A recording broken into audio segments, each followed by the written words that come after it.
How can you love Allah more than yourself? Is when you realize that when you do this thing, it's going to cause loss to you, yet you do it for the sake of Allah. That is the time you love Allah more than yourself. And you know very well that now you have got a very good offer for a job in a bank and got a very lucrative salary. Maybe the salary what you earn in the bank is offering you triple the salary. But you know that the beloved Prophet said that riba, interest, conventional interest bank is haram. So you reject that. Why? For the sake of Allah.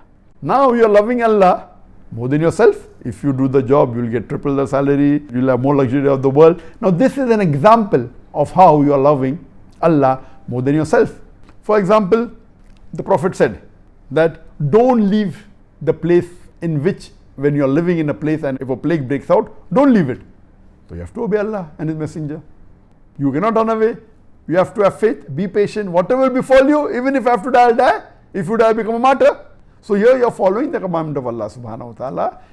It is not only proven by medical science, but you are doing it for sake of Allah. You are loving Allah more than yourself.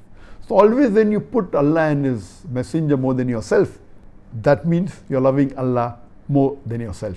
And if you love Allah more than yourself, then you are a true believer, a true mu'min, and inshallah go to Jannat al-Firdaus.